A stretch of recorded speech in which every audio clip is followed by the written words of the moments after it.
Telangana RTA check పోస్టులలో ACB సోదాల్లో అక్రమాలు బయటపడ్డాయి. ఇతర రాష్ట్రాల నుంచి వచ్చే వాహనదారుల దగ్గర డబ్బులు వస్తున్నారన్న ఫిర్యాదులు ఉన్న చోట తనిఖీలు చేస్తున్నారు. రాష్ట్ర సరిహద్దుల్లోని 6 చోట్ల సోదాలు చేయగా లెక్కల్లో లేని నగదును గుర్తించారు. చెక్ పోస్ట్ కార్యాలయాల్లోని ఫైల్స్, కంప్యూటర్స్, డిస్కులన్నీ కూడా పరిశీలించారు. సరిహద్దుల్లోని చెక్ పోస్టులన్నీ తీసేయాలని గతంలోని రాష్ట్ర ప్రభుత్వం నిర్ణయించింది. అయినా సరే ఆర్టీఏ అధికారులు డబ్బుల వసూళ్ల కోసం వీటిని ఏర్పాటు చేసినట్టు భావిస్తున్నారు. గతంలో ఆర్టీఓ ఆఫీసుల్లో అవినీతి నిరోధక శాఖ తనిఖీలు చేసింది.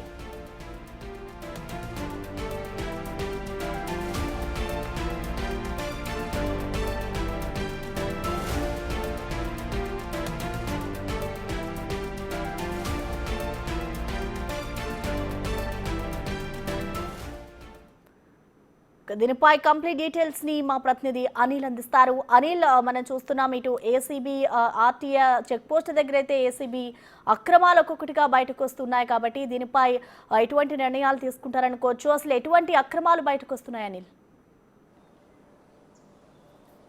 ప్రసన్న, రాష్ట్ర సరిహద్దులకు సంబంధించి ఆర్టీఏ చెక్ పోస్టుల పైన అయితే ఏసీబీ దాడులు చేసిందని చెప్పాలి. ముఖ్యంగా శనివారం రాత్రి సమయంలో ఈ దాడులు అయితే చేయడం జరిగింది.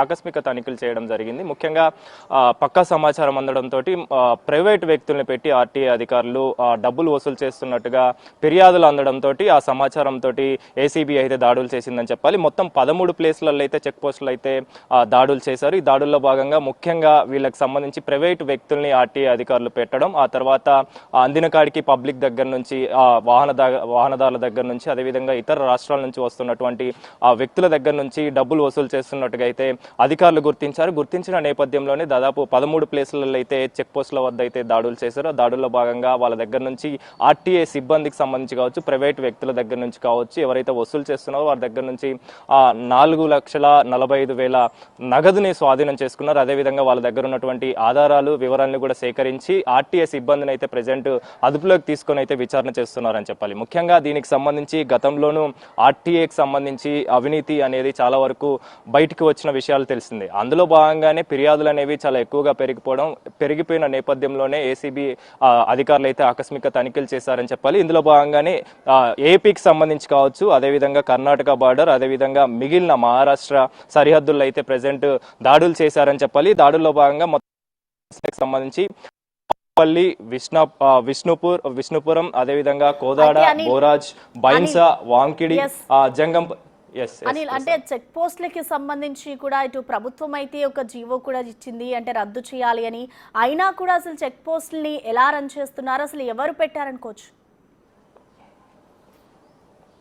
ఆర్టీఏకి సంబంధించే ఈ సమాచారం ఏసీబీ అధికారులకు అందింది కాబట్టి ముఖ్యంగా మీరు చెప్పినట్టుగా గత ప్రభుత్వానికి సంబంధించి కావచ్చు, అంటే ప్రభుత్వానికి సంబంధించి కావచ్చు, ఆర్టీఏ చెక్ పోస్టులు అనేవి పెట్టకూడదు అని చెప్పేసి ఒక ఆదేశం ఉంది. ఆదేశం ఉన్నా కూడా ప్రైవేటు వ్యక్తుల్ని పెట్టి ప్రైవేట్ వ్యక్తుల ద్వారా ఈ దందా అనేది నడిపిస్తున్నారని చెప్పేసి, ఈ వ్యవహారం అంతా ఆర్టీఏ అధికారులు నడిపిస్తున్నారని చెప్పేసి సమాచారం అందింది. ఆర్టీఏ అధికారులకు సంబంధించి కూడా ప్రైవేటు వ్యక్తులను ఎప్పుడైతే పెట్టారో పెట్టి డబ్బులైతే ఎప్పుడు వసూలు చేస్తున్నారో వసూలు చేస్తున్న క్రమంలోనే అక్కడ ఉన్నటువంటి వాహనదారులు కావచ్చు, రాష్ట్ర సరిహద్దులు దాటుతున్నటువంటి వాహనదారులు కావచ్చు, వీళ్ళంతా కూడా 1064 అంటే ఏసీబీకి ఫిర్యాదు చేయడం జరిగింది. ఫిర్యాదులు అనేవి చాలా వరకు ఎక్కువగా పెరిగిపోవడంతో ఆ సమాచారం అందుకున్న ఏసీబీ అధికారులు దాడులు చేయడం జరిగింది. దాడులు చేసిన నేపథ్యంలోనే ఆర్టీఏ అధికారులు ఇందులో ఇన్వాల్వ్ అయ్యారని చెప్పేసి సమాచారం అందడం, నిర్ధారణ అవ్వడం తర్వాత అందులో భాగంగానే ఆర్టీఏ సంబంధించిన సిబ్బందిని కూడా ప్రెజెంట్ అయితే అదుపులోకి తీసుకొని విచారణ అయితే చేస్తున్నారు. విచారణ చేసిన అనంతరం వాళ్ళకి సంబంధించిన వివరాలు కూడా వెలుగులోకి వచ్చే అవకాశం ఉంటుంది. ముఖ్యంగా మీరు చెప్పినట్టుగా